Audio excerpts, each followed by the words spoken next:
been an inspiration always.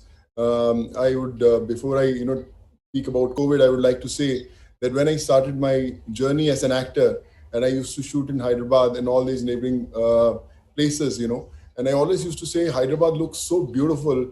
It's so well maintained. The kind of infrastructure that has come, the IT that has come. How come this is so beautiful? And the only name that used to come was, it's only because of Chandrababu Naidu sir, and he is the man, he is the visionary who gave this facelift to this whole state.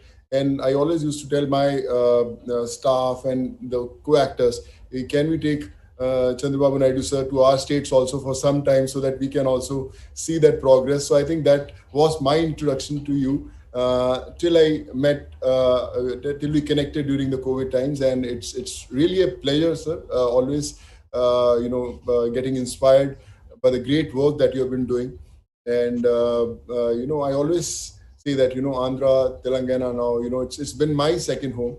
My wife is from Andhra. She's a Telugu. I don't know how many people know that, from the Godavari district. So there's a certain connection that was always there before even I started my movie career, and all the love that has been given, it's that brings me back again to my, I would say, my people.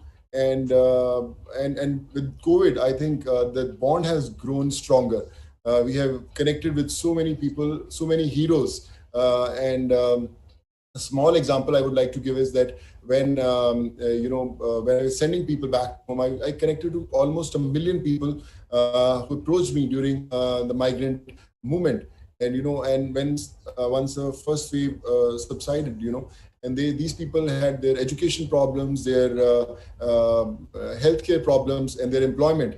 So I started this platform called Pravasi Rozgar, which was later, called Good Worker with Temasek. We've given employment to almost close to 2 lakh people, done almost 2,400 surgeries, many in Andhra and Telangana, most of them, and obviously education also. And I realized that people thought that second wave has subsided and everything is coming to normal. Actually, second wave started even before the second wave actually began. The second wave for me was the problems that people had because of the first wave. They had lost their jobs. They didn't have money to feed their families. They didn't have employment. They didn't have money to get treated. So actually, we were living in that second wave. But the second wave, we again, that hit that COVID thing where people were losing lives, and all these people said that I connected during the first wave, all these people became my workforce. They said, sir, we are in, Vikarabad, we are in Vijayawada. So how can we help? You had helped us go back to our homes. So they became my warriors. And, I always used to say one thing that, we can only work if you are available 24/7.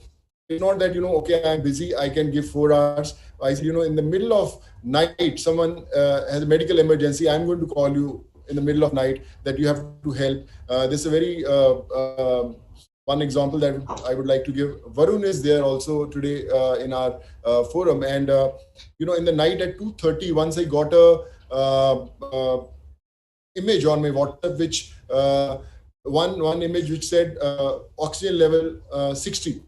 And there's no message from where that random WhatsApp became, just a picture of that oximeter reading 60. So I called that guy and he said, where are you? He said, sir, I'm in Kokatpalli in Hyderabad, and this is my father's oxygen level, and I don't know whether he's going to survive or not. So I called Varun around 1:32, and whole night we were coordinating. We took him to the hospital. We gave him some emergency, oxygen levels we improved, and then he was shifted to that hospital.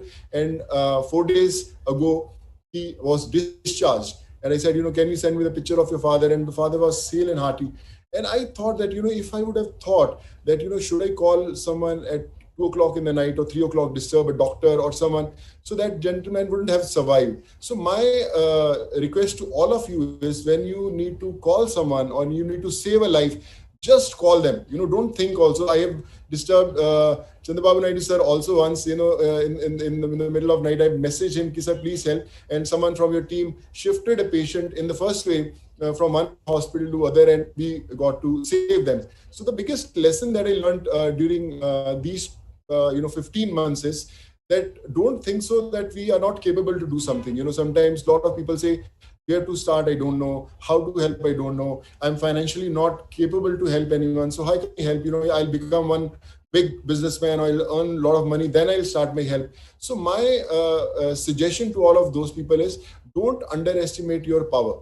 You don't need money to help. You just need that one phone call to call someone for help. If someone is having a problem, you can call any one of us. That's why there's a problem. And if you are able to save that individual, I think you have done your job as a warrior. So I feel COVID is the biggest professor that the world saw. It taught us empathy.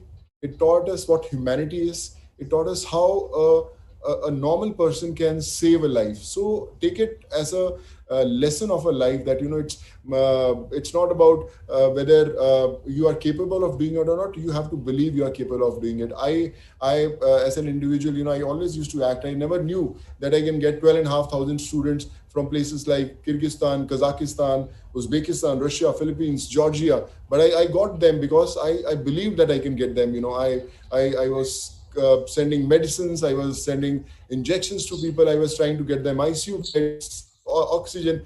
So I'm learning every single day. Every day I wake up, there's someone who teaches me a lesson that, Sonu, you can do it. And I try to do it. Like I said, we are starting with almost 18 oxygen plants across the states. So people say, yeah, why not Punjab? You're from Punjab. Why not Maharashtra? You are living in Maharashtra. So my first 4 plants are coming in Andhra and Telangana, one in Kurnool, Nellore, Hyderabad. We're planning, and one more place we are hunting for, which is a very genuine one. So my point is, humanity doesn't have any religion, any creed, any caste, any state. So I think we have to do and set examples for everyone. Like Sir said, when the crisis had hit, and he had gone to Orissa and Uttarakhand and all these places. I think that is the biggest example of an individual, that you can do anything if you believe that you can do it. And today, I don't know what all is written in fate, but this is our first step.